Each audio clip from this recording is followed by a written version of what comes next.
Yes, it is being recorded. And some session guidelines, please note that you are free to turn on your video, but please keep your microphone muted. Also, that we do have captionings, and in order to turn it on and off, just click on the live captioning button as shown in the image here. We will be recording and streaming the sessions and stop for the last part, specifically the last 10 minutes, to be unrecorded for questions and answers. We also want to provide a trigger warning as sensitive subjects may be discussed. Also to highlight, as has been done in all the other sessions, we are not a healthcare provider and we do not provide counseling or therapy. You can visit our resource page on the website if you would like to look at our collected resources that we have done. Please remain respectful to each other. Inappropriate behavior or comments will not be tolerated and may result in you being removed from the conference. If you require help during the session, please contact IT. We have our IT people have actual IT written in their names in the participation list, or you can email the Minds Conference at minds.conference@gmail.com. Enter questions into the chat, and the session chair or the moderator will read your questions to the speaker. As this is a panel, it will be up to Chris, our moderator, to do so. And I will now, and before handing it off, I will introduce Chris. Chris is the research and knowledge lead at the CICMH and a therapist at a private therapy clinic in Toronto. Chris has worked in the post-secondary system as both an administrator and more recently as a faculty member. This included managing faculty-led research initiatives focusing on improving student and faculty engagement in the classroom. Chris looks forward to continuing his work via knowledge sharing and a growing private therapeutic practice. Chris, would you like to introduce the rest of the panelists? Yeah, thanks so much for having me both to the Minds Conference and for that nice intro, Sarai, and all your support so far. Really excited to be here today, particularly for this topic titled Focusing on People and highlighting career and mental health stories. I think so often we live in a world where people's highlights are very much accented, and the nuances of the journey through the process are kind of glossed over, and sessions like this are really useful for us to share not only the times we've overcome challenges or worked through challenges, but the times we've struggled, and sharing that knowledge with others is a really powerful thing. I think my role as a moderator today is going to be a relatively simple one. I'm going to be posing a few questions here on behalf of the audience, but also through some semi-structured ones I've got for our panelists. And towards the end of the session, in about the last 10 minutes, we'll be turning the control over to the audience members. So if you do have questions at that time, feel free to drop them in the chat, and I'll do my best to get to as many of them as possible. I will turn now to introducing our panelists for today. First, we have Dr. Ashley Perkins, who is a mental health advocate with a background as a pharmacist and educator. She graduated from Butler's University College of Pharmacy and Health Sciences in 2008 and is currently in the Educational Development Program at Marshall University with a focus on curriculum and instruction. At the beginning of 2020, she started the process of forming We Matter Too Incorporated, which focuses on helping those with mental health issues and mental diseases through first-person narratives of experience. We also have Ms. Ife Adedipe, who is a rising behavioral neuroscientist and is pursuing her master's at the University of Montreal, where she is investigating the role of astrocytes in fear learning and memory in the Murphy Royal Lab. Ife is also an avid advocate for the Black community inside and outside of STEM and volunteers as the incoming Secretary of Black in Neuro and has founded a budding organization called the Black Women Support Network. And third up, we have Dr. Danielle Delamar, who works as a career wellness coach in private practice. She helps overwhelmed and burnt out academics who are mostly mid-career women, or that in the population you work with, I should say, to loosen their grip on perfectionism, people pleasing, self pressure, and shame so that they may find clarity and courage to pave creative and meaningful career paths, both within and outside of academia. Danielle is also the creator of the weekly podcast, Self-Compassionate Professor, which features guests who have found creative ways to rebuild their careers after struggle. So welcome to all three of you, and welcome to everyone who's in the audience and with us today.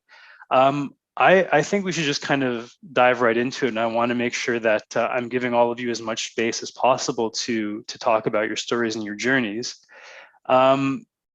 Maybe we can just start talking a little bit about changes in mental health that have occurred throughout your careers. And this topic, to start us off, might require a little bit of reflection on various stages of your academic journey, and may even stretch back to prior to your post-secondary journey. So maybe I'll start with Ashley. How would you roadmap your mental health journey at various stages? And some other prompts to think about. Do any specifics, moments of awareness pop into your mind when you really think of like key times in your mental health journey through academia?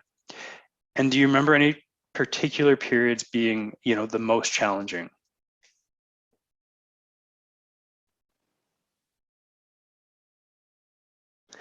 I've got you on mute, Ashley.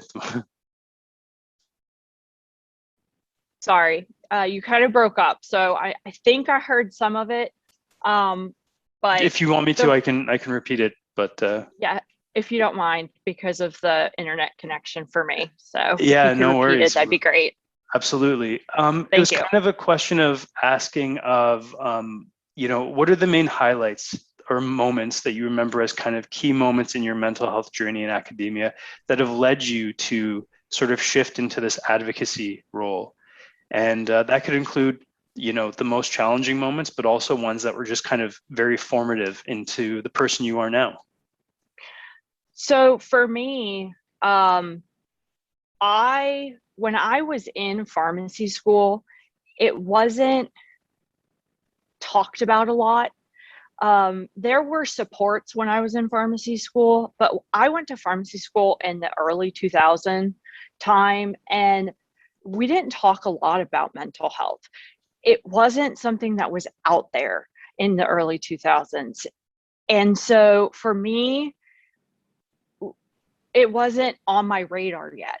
So I wasn't diagnosed with mental health with my diagnoses until I was out of pharmacy school. They really didn't present to me until I had gotten out of pharmacy school. My diagnosis came shortly after I graduated in 2008, was my first diagnosis. And my sister-in-law was like, Ashley, do you realize you have some odd behaviors? And I was like, what do you mean odd behaviors? And she's like, you do realize you go to the grocery store at like 10, 11 o'clock at night? I was like, yeah, so. And she's like, you go to the mall at like noon on Wednesdays. And I was like, yeah, so. And that like you'll drive to the mall and you see that the parking lot's full and you turn around and leave. And I'm like, yeah, so. She's like, people don't do that. And I'm like, they don't?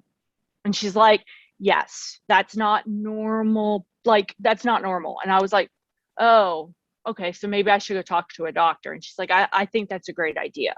And thank goodness for my sister-in-law, because she's an anesthesiologist. So she was like, I think this is a really great thing for you to do. And so I went to a doctor and we sat down, and that's when I was diagnosed with agoraphobia.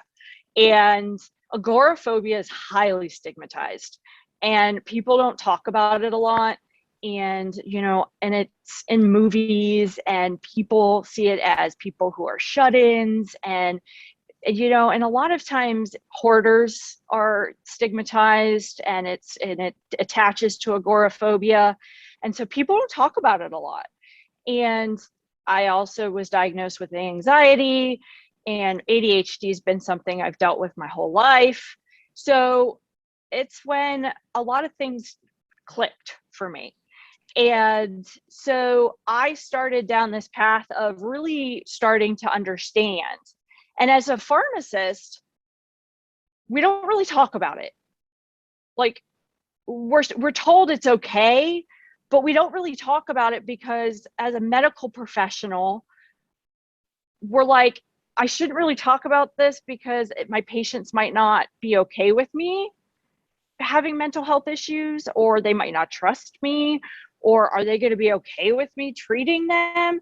So like, it's not one of those things that we really talk about out loud. So I didn't really talk about it. And I just kind of kept it to myself. And I knew it was okay for me to have these problems, but like, we didn't really talk about these things.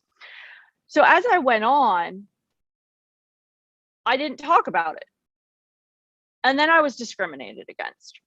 And it happened in a volunteer organization that I dedicated almost 2 decades of my life to. And I was a high up person. I was a leadership seminar chair. I was running this organization where, you know, I was in charge of volunteers. I was in charge of all these people. And I was like, you know what? This wouldn't happen here. And it happened here. And I thought they would support me. And this, you know, when somebody used my mental health against me, I was like, I can report this and it will be taken care of. And it wasn't taken care of. And then it wasn't handled. And my mental health went down. And I realized that there were things that weren't being taken care of. So I started speaking out. And I started saying, this isn't wrong. These things are happening. And so I started pushing the envelope and I started speaking out and I started saying, this is wrong. And so here I am. And I wasn't okay saying, hey, you know, these people are using mental health as they're saying, you know, oh, well, you know, this person wasn't questioning your mental health. Oh, but they were saying, you know, they're struggling, so they should not be allowed to be in this position while they're struggling. That is literally taking my mental health and saying I can't do my job. It's a volunteer organization. I'm not getting paid. However, I'm still allowed to have my experience and I'm afforded an experience. I'm just not getting monetary returns in return. So that's when I realized, like, if I have education, I'm an educated person, I'm white, I have all these things and privilege, and it can happen to me. How many people is it happening to? And I wasn't okay with this. So that's when I said, I have to do something about this. I'm not okay. And that's when I started on this path. And here I am. Thank you for sharing that very honest reflection, Ashley. And as a quick follow-up before I pass it on to one of the other two, how did your growing awareness and connection now to receiving a diagnosis and understanding more about what exactly that means for you and how you maybe need to plan certain things in your life change how you approached your work and your career path? So while I was working in a pharmacy where it's chaos, it played well to my ADHD, because like you're always changing and moving and grooving and like running around. So like for ADHD, where it's like everything's always changing, it played well to my ADHD. But when I started working in academia and started teaching, where I had to sit at a desk and I had to sit and focus, oh, it did not work well. So for the first time in 35 years, I allowed a doctor to give me medication for my ADHD. And I started taking Vyvanse for the first time, because I couldn't, it was taking me 3 times as long to get things done. And I could not do it. My anxiety was, it was through the roof. And she looked at me and she goes, Ashley, did you think that maybe we decrease your anxiety if you let me treat your ADHD? don't come at me with logic. And she did, and my anxiety went down. So that's how, so my ADHD is now being treated, my anxiety is lower. So that's how we deal with, so it makes sense now. But, sometimes you got to come at me with facts and data in order to like get me to listen. It's always interesting to see how each of us comes to the internal acceptance and understanding of our uniqueness, in different ways. Yeah. I'd love to pass the baton over to Ife and hear about your story, how mental health and advocating, being aware of your own journey has helped shape the person you are, especially in the academic setting. So for me, I think my mental health journey initiated a little bit during my undergrad. I think that's the first time I really came to understand mental health and what it is. So during my last few years of undergrad, I was a community advisor or residence advisor. So I was in a position where I had to create a community for students who lived on residence. And in order to train for that role, we got a lot of training, including suicide prevention, as well as mental health awareness, and the ability to actually talk about that as well to our residents.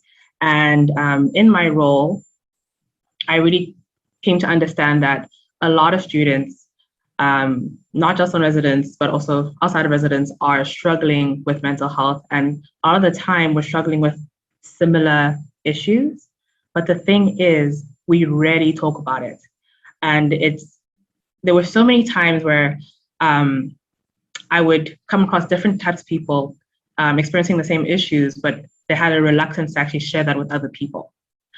And I think that's when I started becoming more comfortable with speaking out about it, about asking people genuinely, how are you? And not just accepting and I'm good, thanks. Really just going in and really trying to ask them, how are you really doing?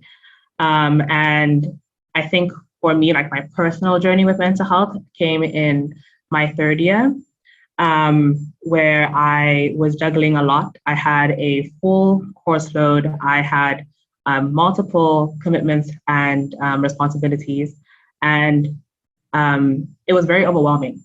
And it came to a point where I was definitely burnt out. I didn't know what that term was at the point where I was, but I just knew that I could not get up and out of bed. I literally just could not bring myself to leave my room. And, that came with a lot of feelings of guilt and shame. And I didn't really know how to navigate that because I knew I had like A, B, and C things to do, but I physically and mentally could not do them. And that's when I started taking not really the initiative, but I started letting my professors know that, hey, I am not feeling well, I am not feeling good, and I cannot make it to class, or I cannot do this assignment. And I think that's when, and thankfully I had a university that actually was supportive of that, and professors that were supportive of that. And I realized that having mental health issues is just as important as having physical health issues. A lot of the times people excuse a broken arm, but they don't excuse someone having a depressive episode. So I think that really was the beginning of my journey into mental health advocacy. That first step I took to actually letting my professors know that this was something that I was going through, and taking a step back from my responsibilities. And when I started my master's degree at the University of Montreal, just to give you context, I did my undergraduate degree at the University of Calgary. When I moved to Montreal, I left behind my established support system. Thankfully, I did have a supportive supervisor, and I guess we'll get into that further on into the discussion. But I ran into feelings of burnout again, and also without doing a master's degree means doing a lot of things without that much structure. There's a lot of times where you have to take the initiative to kind of experiments and carry out tasks on your own. And I ran into a situation where I was doing too much all at once. And I also started my master's in the middle of the pandemic. So I was not seeing people. I was not meeting friends. So on top of having a lot on my plate, I wasn't socially interacting with other people. So I had gotten to a point where I honestly think emotionally and mentally imploding. And that's when I took the initiative to just reach out to my supervisor, who was super supportive, and let him know that I was burnt out and I needed time off to actually come back and do what I needed to do efficiently. And he thankfully gave me that time off. And that's also the time that I decided to seek out therapy in order to have someone who actually had the capabilities and actually had the credentials to help me through the phase that I was going through, where I really just could not regulate my emotions, regulate my thoughts in a healthy manner. And I needed to reach out to someone to help me do that. And just throughout the rest of my academic journey that I currently am in, I've been just making use of therapy, my supportive supervisor, my supportive system, my friends and family, to really just help me navigate through really, really hard moments throughout this journey. And that's basically my journey summed up. Thanks so much, Ife. I think that highlights not just sort of how many of us can conceptualize or stereotype sometimes mental health challenges as being like fitting into a neat box, whereas when you told that story, it shows just how the cumulative process that can happen as things start to build and snowball. I think that's greatly appreciated. Danielle, I'll pass it to you to share your story and add on to what our other two panelists have said so far. Thank you. Hello, everyone. So yeah, speaking of snowballing and building on previous challenges, I can start by saying when I was in graduate school, I have this distinct memory of writing my dissertation, sitting at my computer, right? And I had this sensation of like being pulled by my chest, like out of my desk. And it was my body saying, get up and take a break. This is enough. And I wouldn't do it. And I did that all the time, always silenced myself. Like, oh, you need a break? No, you're working. You need anything? No, we're working here. And I had just a whole lot of anxiety all the time during grad school because of that. It was always about not acknowledging myself. It was always about not listening to myself, not even seeing myself. And so then I get into my tenure track job, right? Graduate, do all of that, get into my tenure track job, and it just gets worse and worse and worse. And I have a baby in the second year of my tenure track job, and I'm trying to do the work at a really, I'm trying to do the work as intensely as I always have, and have a baby. And that's when I just sort of broke and was trying to figure out, what do I do? Where do I go? And, I tried yoga and I tried meditation. And then I realized, oh, I can teach meditation. So I trained to teach meditation to my students. And so every day for class, I would come in and have everybody meditate before we started class. And that was always for me. It helped them a lot, but it was always for me. But it's like the way I experienced it, though, was like during those moments of meditation, I felt good. But then as soon as they were over, I didn't. And I couldn't like sustain that good feeling. So I had a student at one point recommend to me, she knew I was into mindfulness because she always was having to meditate in my class. And she said, Danielle, you should go to this mindful self-compassion 2-day workshop that's just in Ann Arbor. And I was in Michigan. And so it's just like an hour drive. And I went the following week. I ended up going, and it was with Kristen Neff. She does mindful self-compassion. She's got like 20 years of research in it. And for 2 days, I cried and cried and cried and cried and cried. It was like, I was finally letting out all of the just pent up stress that I'd never acknowledged before. I was letting it out, and I learned how to, give myself comfort and soothe myself, and the whole hands over your heart, give yourself compassion, the telling yourself some kind words. I had never done that before. I'd never even acknowledged what I needed before. And so I cried for 2 days during the workshop. I cried all the way home during my hour drive. And I've been on sort of this journey of learning how to acknowledge myself and soothe myself and make space for myself ever since. And that was 6 years ago. And now I have a career as a career wellness coach where I help academics essentially make space for themselves, make space for their own emotions, make space for their own interests, all that stuff. So yeah, it's always a work in progress. I don't think I'll ever be done, but that's where I'm at. Wow. Thank you so much, Danielle. And all three of you for just right off the bat, very vulnerable, honest shares about the process, right? I mean, this is impactful stuff. It's not easy to share that. And I think one of your points, that proliferation of the mindful meditation movement that's happened over the last number of years, like definitely has a seat at the table as a piece of the puzzle, but it's certainly not the be all and end all, as I'm sure many of us are aware. So thanks for highlighting that as well. A follow-up question, and I think this one has the potential to be a whole long seminar in of itself, but maybe we could just try to add one piece to it. From any of your experiences, what do you think one of the main contributing factors is when we think about something that isn't talked about a lot, but typically higher rates of reported mental health distress or mental health issues amongst graduate student populations compared to the general population?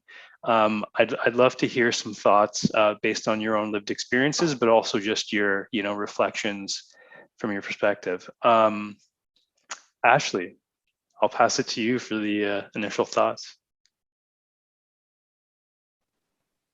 Oh, I know it could be a big one, but maybe just one thing that comes to mind. Well, I mean, just in general, I mean,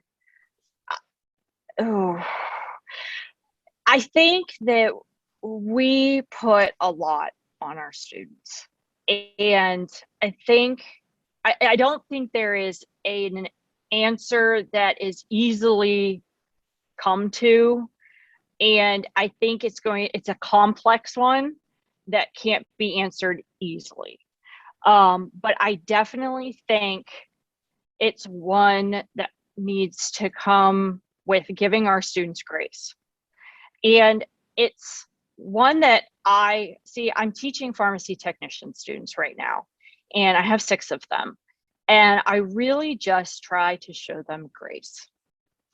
If they're 5 or 10 minutes late because there's traffic, do I get upset? No. We start 10 minutes late because guess what? I'm not going to freak out. There's just no point. There's just other things that I can worry about, and that's just not one of them. And that's less stress on them. Because instead of them getting stressed out and anxious about it, that's less they have to worry about. I mean, I'm easing the burden off of them. And I just think that is one thing I can do for them. And I just, I've watched, I'm a person that just observes. And when I observe other things, I feel like so much of the stress and anxiety that these students have is stuff that could be avoided. It is so unnecessary. So much of the mental health issues that we are causing in our students are being caused by things that could be avoided if we just didn't do it. And I try to be aware of what I could do less of for them. And I think overall, if we're just aware of what we're doing to the students, maybe we can lessen their load.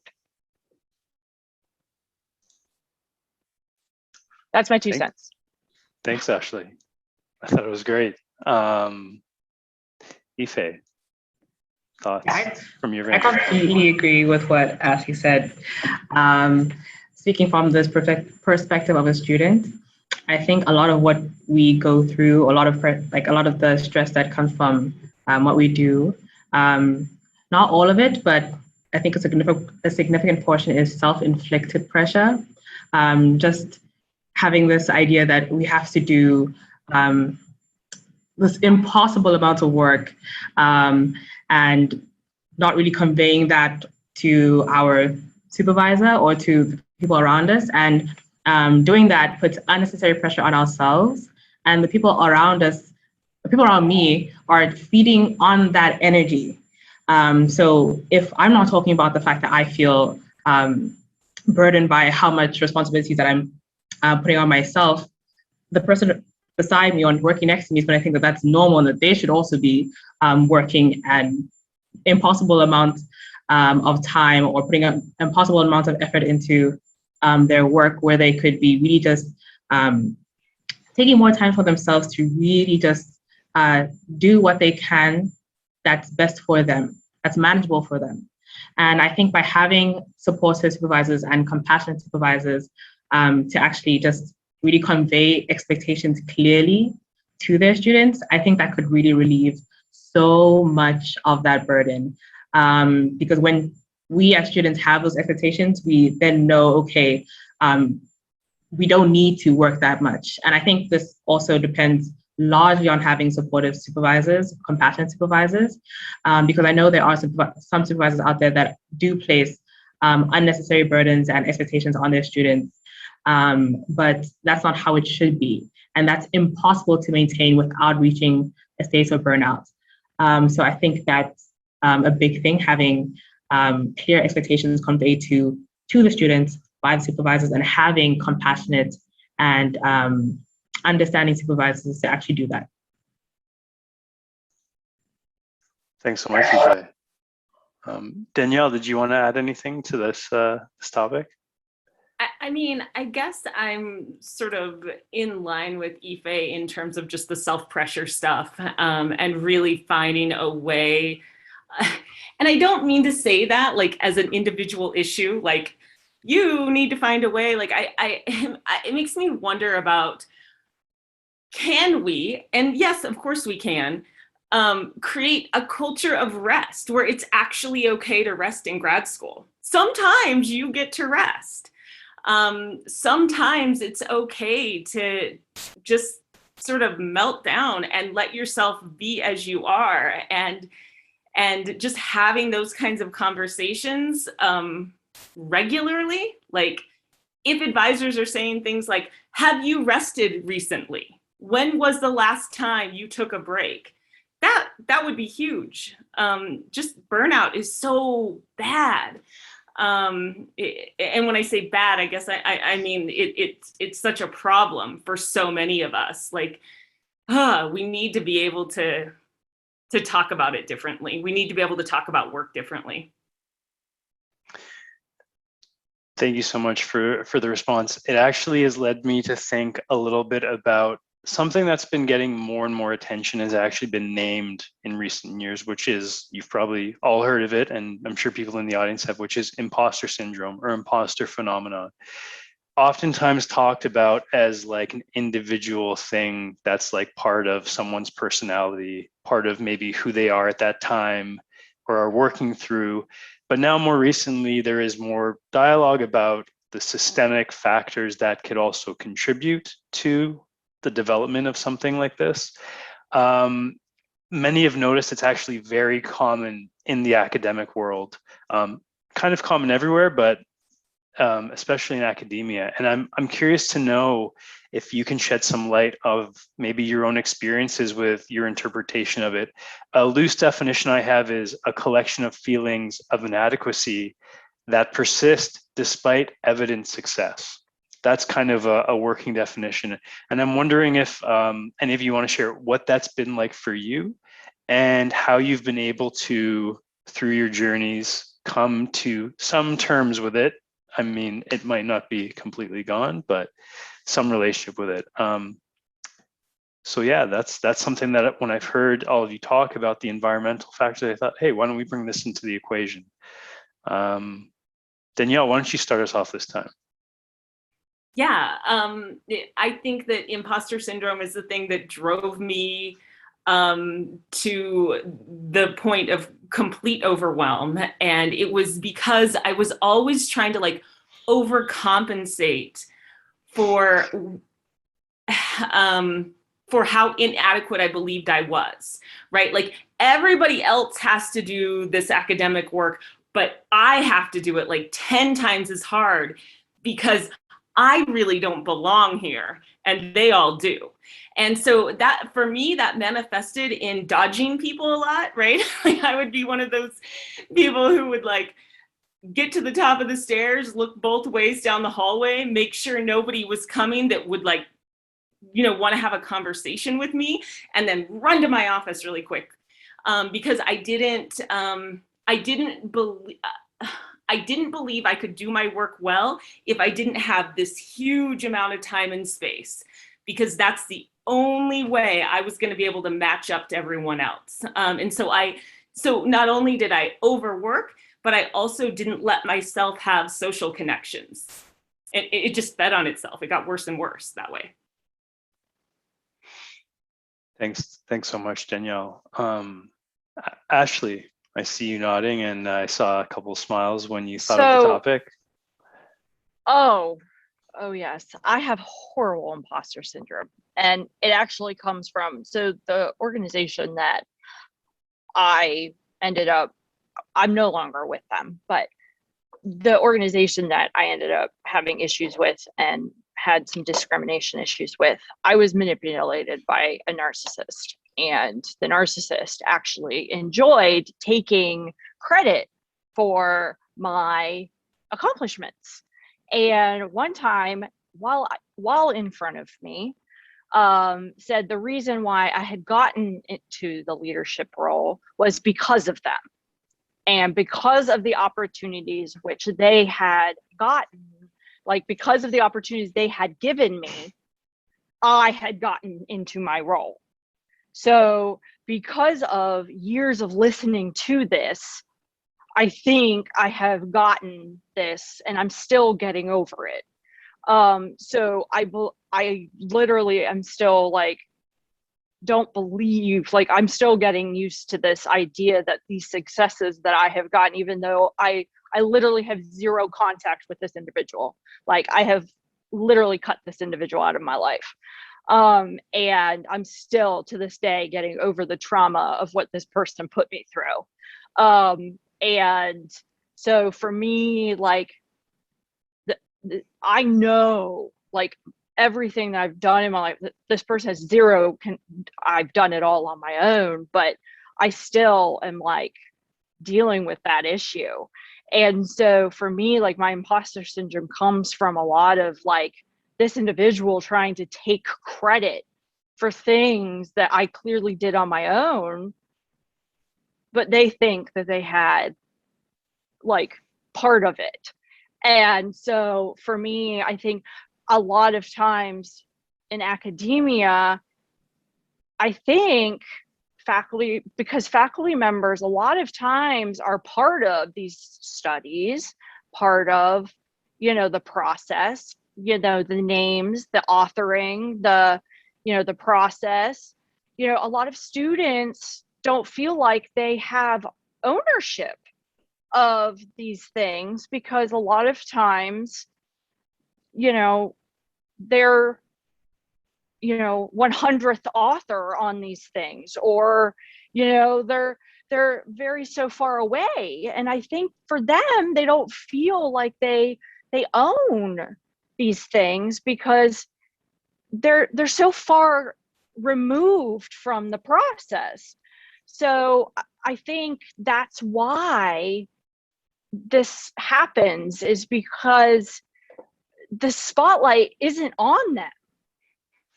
The spotlight's on other things and other people. And that's just from my own experience of where this narcissist tried to take away my accomplishments. I can see where students get this imposter syndrome from. And I wonder if, you know, we need to make a more focused approach on giving them more of the ownership and give them the spotlight, because they did the work. You know, I've already done enough. You know, I've already done enough in my career to get to where I've gotten. Let them take what they've, you know, I don't need to be first author. Let them be first author. I can be second. It's okay. I don't need to stroke my ego, you know, and take the back seat to let them, you know what I mean? Let them be center of attention. Thank you, Ashley.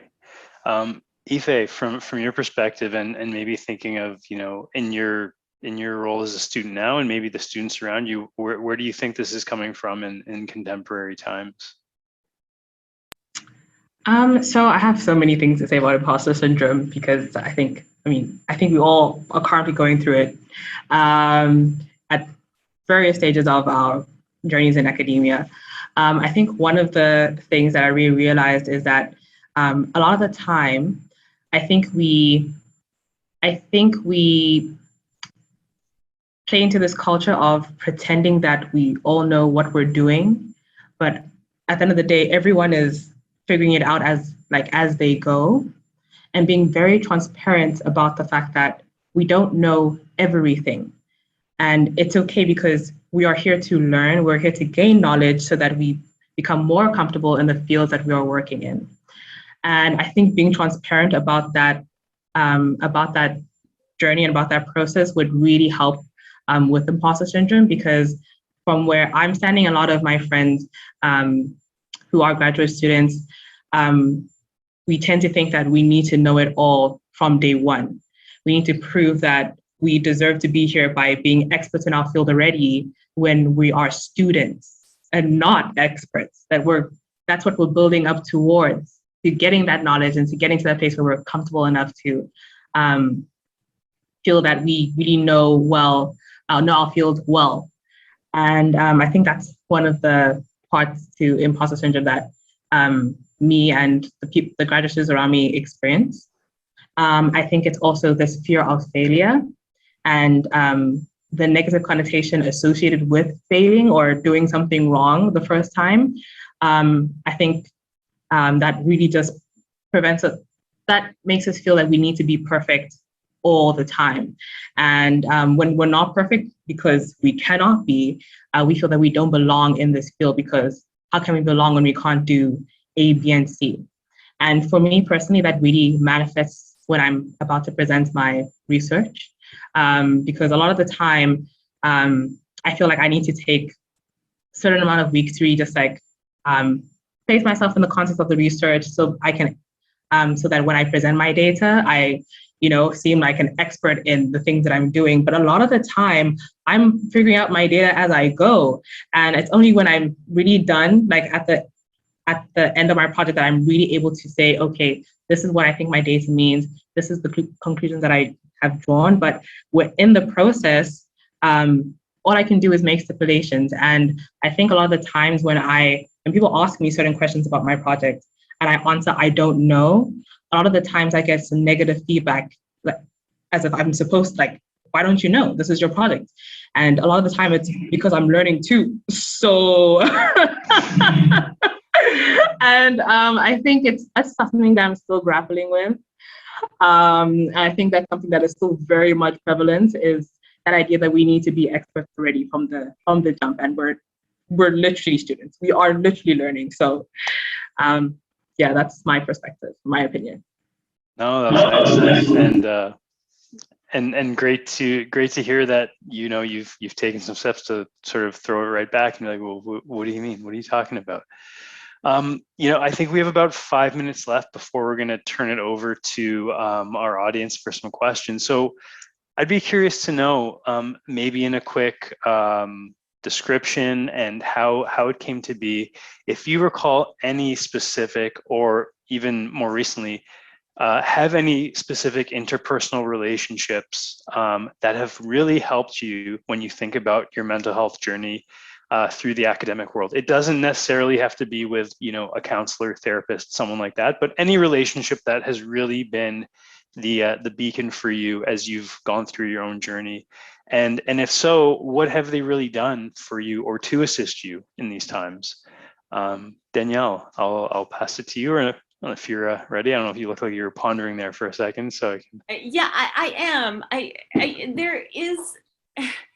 It's interesting because I feel like it's just having people back in my life, just generally. It doesn't, not any particular relationship, because I have these memories that are really vivid for me back when I was faculty, and one of them was sitting at a faculty meeting, and another professor looked over at me and she's like, oh my gosh, we have so much going on. There's so much that I have to work through, but I just got my holiday cards out. So I'm so proud of myself for doing that. And I remember having this sort of fleeting, like, irritation, like, God, it must be nice to be able to write holiday cards. I don't have time for that. And I also have these like painful moments of walking through the office and hearing like my colleagues talking and laughing. And I would be like, I don't have time for this because I've got work to do. And I'd just kind of dash into my office and close the door. And then I like those moments were just little tiny moments of just pain. Ugh. Because I wanted to be connected to people and I wouldn't let myself be connected to people because I had too much work to do. That's what I just kept telling myself. I had to prove myself. So I don't know that I would say it was one relationship. No, I take that back. I had two friends who were going through similar experiences, and we would talk to each other probably every other week. We would like go to coffee or go for walks or something. And that was those were really supportive relationships to have. Congratulations on reopening that space up in your life to allow room for people. That's awesome. Thank you. Ife, I'll pass it to you. You have about a minute, and then I'll pass it to Ashley for about a minute too, but I don't mean to rush you, but you know, any response you have to the question will be appreciated.